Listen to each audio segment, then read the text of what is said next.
Hello and welcome to Water Within Astrology. We are here today to talk about the new moon in Scorpio. My name is Carly and I'll be your astrologer for the day. And I am particularly excited to speak to you about this Scorpio new moon because I have 4 planets in Scorpio, which is known as a stellium. If you have 4 or more planets in one sign, then you particularly are that energy, and your soul has chosen to learn the lessons of that sign more than others. So for me, this lunation of this new moon, when the sun and the moon are together in the sky, really brings light to the unconscious programming that I have yet to deal with in this life, and that is necessary for me to deal with in order for me to live my life to the fullest and to fulfill my soul contract. So let's go ahead and get into it. We have this new moon falling on Friday, November the 1st. Today is Samhain, or also known as Halloween, October 31st. And Friday, November the 1st is also known as the Day of the Dead in other cultures. And that is their version of Halloween, where they honor their ancestors, they set out altars, they make food, they participate in their rituals on November the 1st. And today, Thursday, October 31st, is also Diwali. And that is a Hindu religious holiday that is a representation of the light overcoming the darkness. It's when Lord Rama defeats Ravana, the evil demon, and he's walking back home in the dark, and he returns back home where all the lights are there waiting for him. And so it's this symbolic message of the light being brought into the dark places. And that's why we light our candles. That's why we see the lights on the houses at Halloween and at Christmas, because this is a way for us to bring light to the darkness, to shine light into the darkness, and for us to remember that light doesn't exist without the dark. And this new moon is happening Friday, November the 1st, 111, at 8:47 a.m. Eastern Standard Time. And that is the exact moment where the sun and the moon will be together at the same degrees of Scorpio, 9 degrees. And we don't just have the sun and the moon in Scorpio. Pardon me, I'm recovering from a little sinus thing, and so my voice is extra nasally today for this video. We have Scorpio and Mercury together. So Mercury is in the sign of Scorpio. Mercury is at 28 degrees, so it's getting ready to move into Sagittarius on Saturday. And we also have Venus in Sagittarius, so those two planets always are right-tailing each other. They do this dance back and forth, and they can most of the time be one sign away from each other. And so what we see is the sun and the moon making a trine to Saturn. This is a positive aspect that brings us an opportunity. And Saturn calls us to make a boundary. It calls us to create a structure in order for us to get to where we want to go. It wants us to look at the long-term benefits rather than the short-term gain. And that has been a little bit more difficult for us with the North Node in Aries for the past year and a half, because Aries is about moving from impulse. It's about moving with less thought around your actions. It's about doing whatever it is that you want to do, whatever it is that brings you joy, because it's about you. And it's about maybe throwing out the emotions and doing what has to be done for the sake of the moment, instead of looking at the long term. We're maybe ignoring those emotions because we haven't figured out quite how to deal with those yet, and they can sometimes get in the way in the eyes of an Aries archetype. We have Mars in Cancer. Mars is the ruler of Aries, and Mars does not like being in Cancer. Aries is a fire sign. Cancer is a water sign. Pretty obvious opposites there. What we get with water and fire coming together is either steam or the fire going out completely. And so with Mars in Cancer, and especially with that being at the 29th final degree of Cancer, we are being asked to take action, Mars, from a place of our intuition, from a place of our safety, from a place of honoring our emotions, and for taking an action so that we might achieve some sort of feeling of belonging, of feeling at home, perhaps. And so Mars at 29 degrees is making an exact opposition to Pluto in Capricorn at 29 degrees. And that actually peaks on November the 2nd, I believe, right in time for Election Day. What Mars and Pluto is asking us to do, and this opposition is a harsh aspect that's asking us to look at what actions we need to take in order for us to take back our power, Pluto. Take back our power from these Capricornian, top-down, power-hungry, materially oriented, cold, distant, and emotionally void systems and structures that are in place. Mars in Cancer is about protecting the home, protecting the family, protecting our bodies, protecting our emotions, what matters to us. And so we really couldn't have any better astrology, or worse astrology, however you want to look at it, just in time for the election here in the US. We're really being asked now to sit with the emotions that we're feeling around all of this, because it's no secret that we are in this collective nightmare together, where we're seeing genocides, we're seeing flooding, we're seeing earthquakes, we're seeing everything that you could imagine happening. We're seeing these power structures that are in place, that have all the money and power, just completely demolishing nature, completely demolishing humanity in a way that they don't care who goes hungry. They don't care who loses their home. They don't care who they have to poison in order to make more money in the long run. We're being asked to figure out how to deal with that and how to sit with those emotions instead of just pretend it doesn't exist. Turning a blind eye, spiritual bypassing, and instead of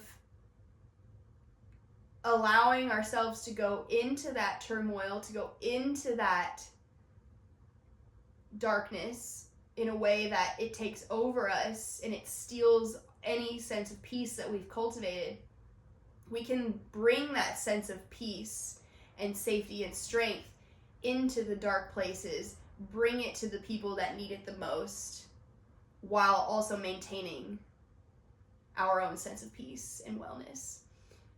The only way for us to create peace on earth is for us to maintain our own high frequency, high peaceful frequency, whatever you want to call it,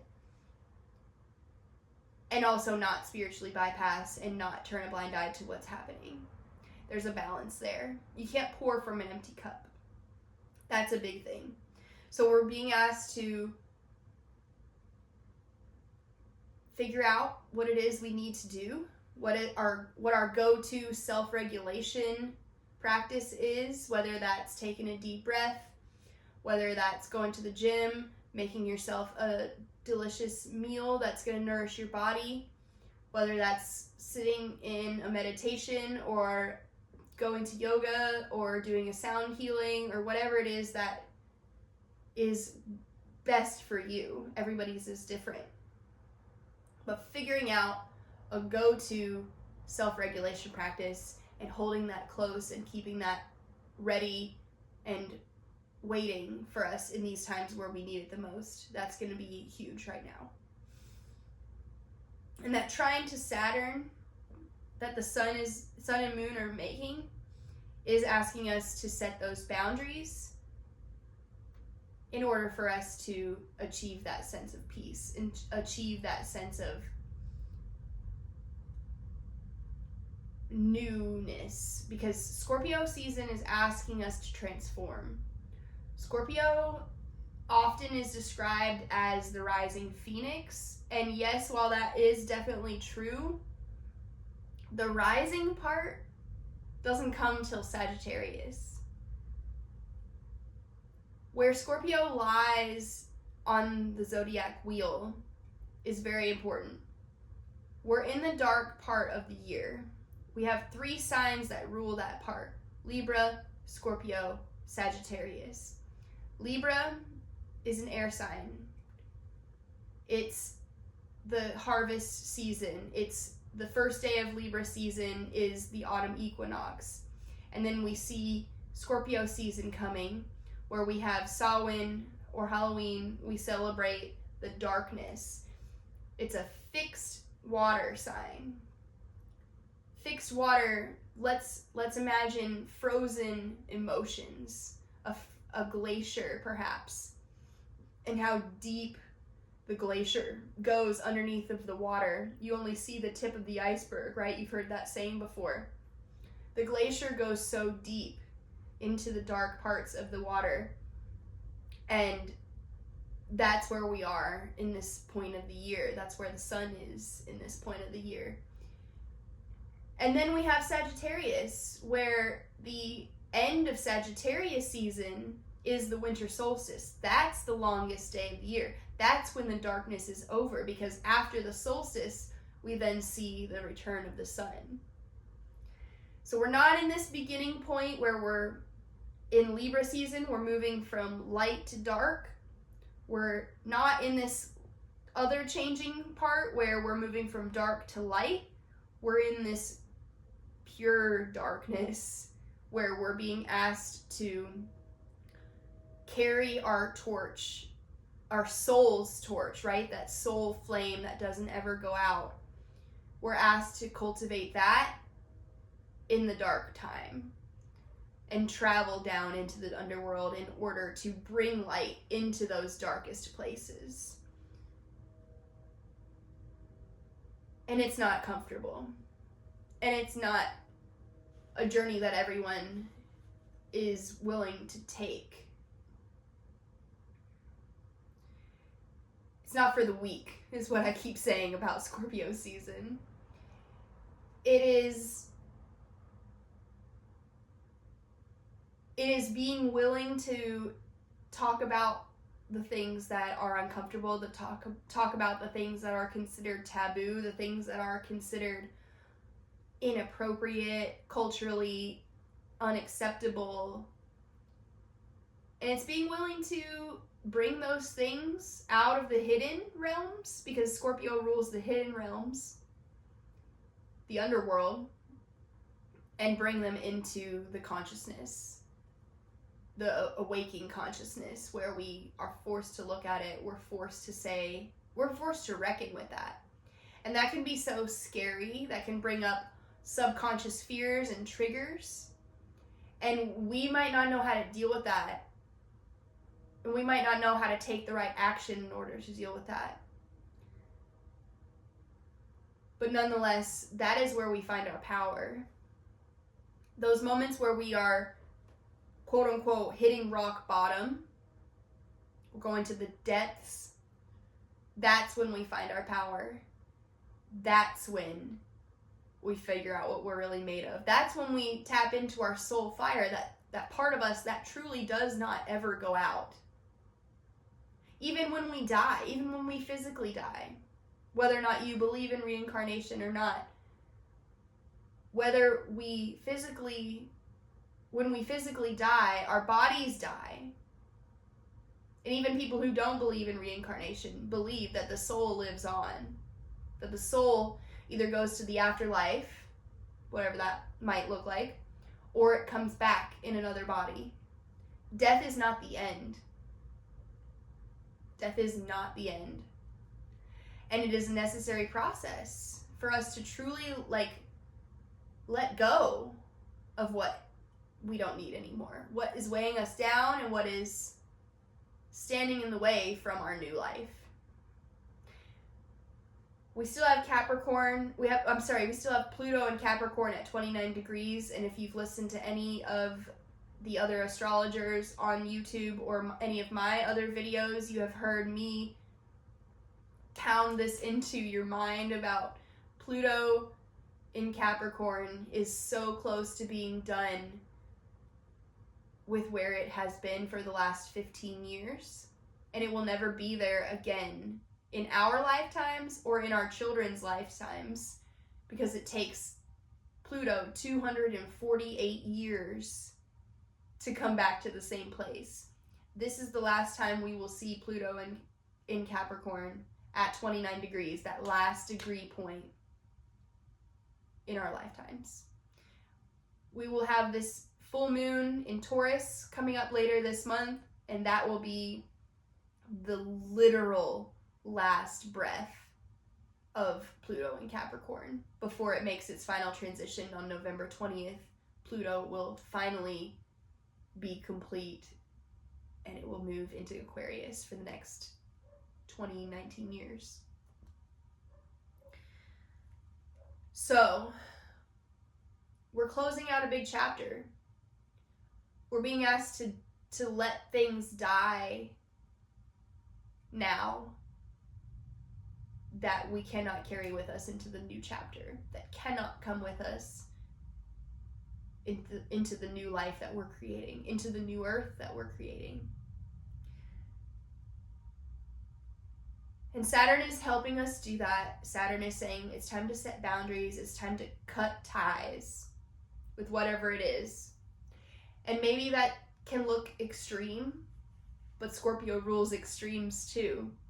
Maybe it can look like cutting someone out of your life, or cutting a substance out of your life, cutting out a bad habit. Whatever it is, maybe that will look really extreme to you or to others. But Saturn is asking us truly what is in our best interest in the long run. So keep that in mind when making these decisions around our boundaries now. Scorpio has two ruling planets in modern astrology, Pluto and Mars. And the thing about that is, not only are they the ruling planets of Scorpio, which is where the sun and the moon is at this time, Pluto and Mars are in an exact opposition. Like I said, Pluto in Capricorn, Mars in Cancer, both at 29 degrees, that energetic degree, that most potent degree, where those messages of the signs are coming in loud and clear. And Capricorn and Cancer is known as the safety axis. Capricorn dealing with financial safety, material stability, and Cancer dealing with emotional and bodily stability. And so we're being asked to, Mars and Cancer, take action in order for us to curate a safe sense of safety and home, and take back our power in order to secure a financial and material stability and safety. Both of which cannot exist without the other. That's why they are on this axis, because they are each other's counterpart and medicine for each other. If you're too emotional, you're going to fly off the handle. If you're too material, you're going to be too greedy, and you're not going to have access to your emotions. You have to have both. And so we also have another opposition happening with Mercury and Uranus. Mercury in Scorpio, Uranus in Taurus. This can have a lot to do with money. It can have a lot to do with self-worth and value.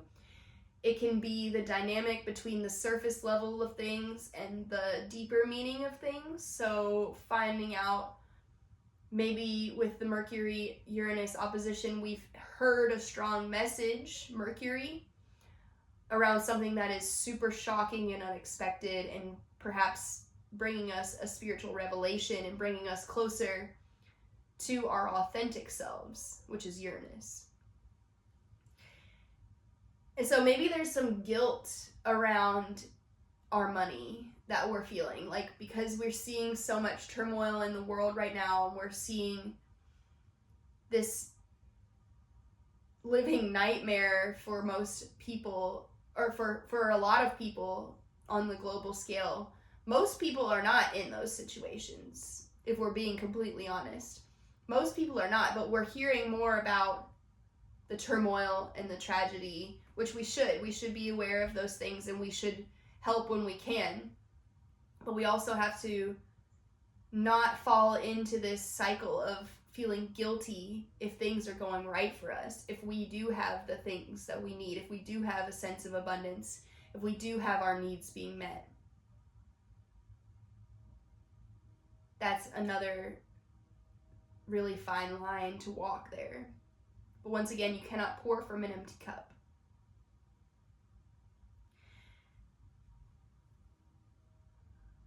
Since we're still here with Pluto and Capricorn,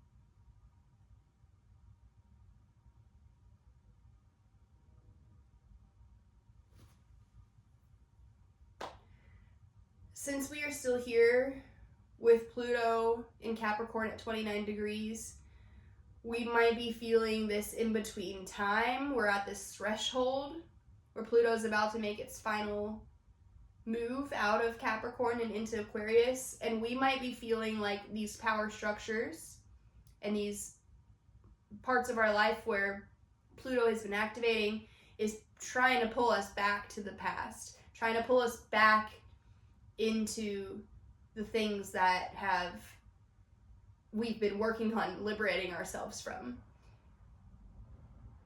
And yet there's also this resistance about moving into the future, because the past and the cycles that we've been in have been happening for so long that it's comfortable now. Even if it's not ideal, even if it's horrible and scary, and we're losing our autonomy, there's something really comfortable about staying there because we've been there for so long. And there's something really uncomfortable about moving into the new unknown realms. Aquarius rules the unknown space realm, right? This outer space where we don't know where we're going. We don't know what's out there. And so it's important now for when our fears are coming up, because Scorpio is going to bring up the fears that we need to be liberated from, that we need to face head on.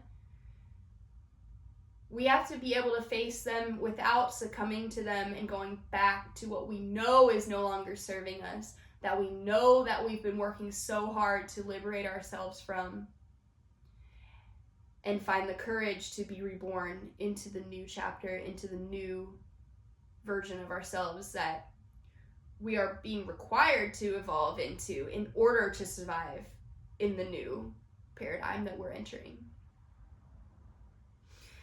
And that can be really,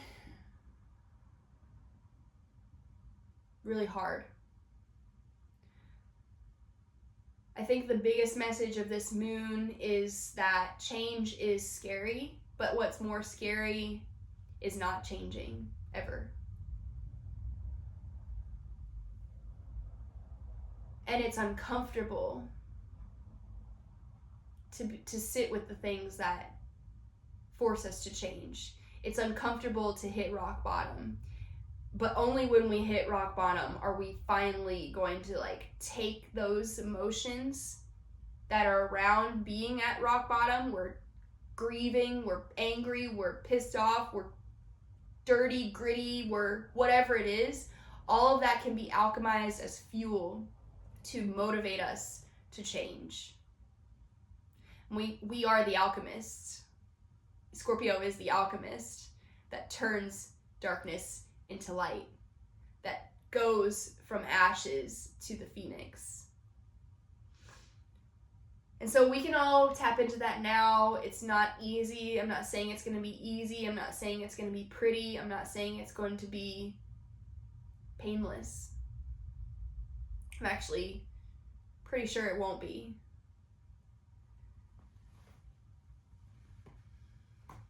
But it is necessary. And it is for our soul's growth. And it is so that our soul can complete the mission that it came here to complete. Because Pluto is the soul. It's the power structure within us. It's the power that never dies. It's the power that we all have that has absolutely nothing to do with the outside world.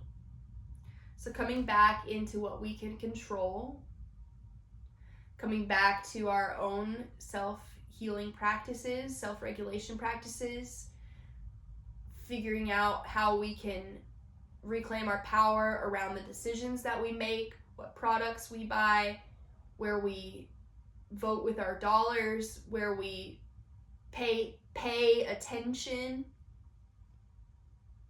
All of that is in our control. And it is our source of power that we forget. We forget that we have.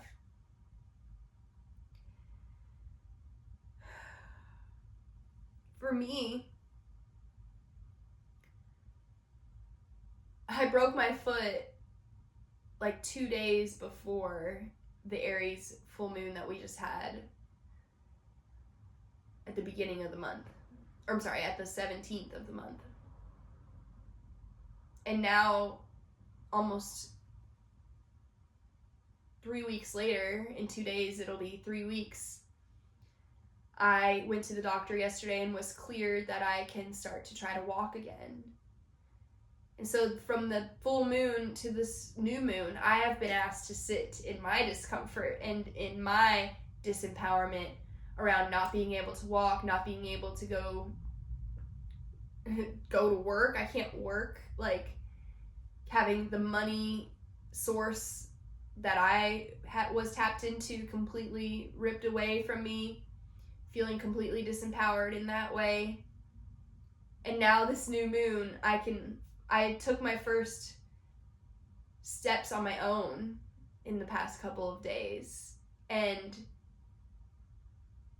yes, it was only a couple of weeks, but that sense of loss and now being given that gift back, being given that power back, I think is a beautiful metaphor for what we're experiencing energetically. And it was a practice for me to figure out, okay, what am I still in control of? What do I still have the power to do? Which was a lot.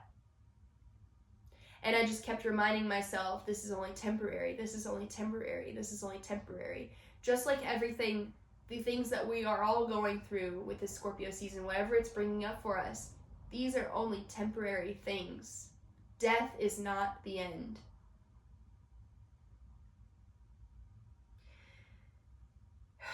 And so let's keep remembering we have the North Node in Aries for just a little bit more. We have it until January. And we're still allowing ourselves to be beginners. We're still we're allowing ourselves to be pioneers. And we're allowing ourselves to remember what it is that brings us joy without anyone else involved. What is it that brings us joy? What is it that we want? What is it that we want? And without calling ourselves selfish, without feeling guilty for getting what we want.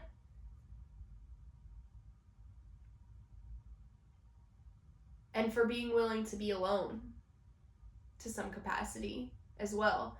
To figure out how we can be alone in a healthy way. Not saying be alone all the time, but figuring out a healthy relationship with our ability to be alone. Because that's crucial. In order to be in relationship with others, we cannot be using them as a band-aid. We have to be able to truly be able to be with ourselves, to be our own best friend. And so then we can be a better friend to others. We can meet our own needs and therefore not expect for others to meet our needs. Yes, we would like for our partners to meet our needs in some capacity, but not completely be codependent on them. That's the Libra South Node. That's what we're moving away from, is that codependency and that insecurity and that people pleasing. So with that, I will go ahead and end this video. I think the last thing I want to say is with Scorpio being fixed water, we're really being asked to look at what frozen emotions that we have within us that are most likely hiding underneath the surface. They are the bottom of the glacier, that part where we don't see, and it's in the subconscious, it's in the unconscious. And how can we bring light into those places, and how can we bring the warmth of that light to thaw those emotions so that they don't keep us stuck, they don't keep us stagnant, they don't keep us from the crucial transformation that we're all experiencing. And that, my friends, is amazing work. That is literally the definition of shadow work. And so I'm so proud of each and every one of you for doing that work, for being here with me. If you would like a reading, I'm going to put my link below, and I can tell you exactly where this new moon is happening for you in your chart, what aspect of your life it's highlighting. And I'm also going to post some more references for other astrologers down below that can more fully explain the energies of this new moon and people that I draw inspiration from. And so if you haven't already, like and subscribe this video, send it to someone that maybe it made you think of, or someone that you might think that this message resonates with them. And I just want to thank you all so much for being here, and happy new moon in Scorpio. We'll see you in 2 weeks on the full moon in Taurus.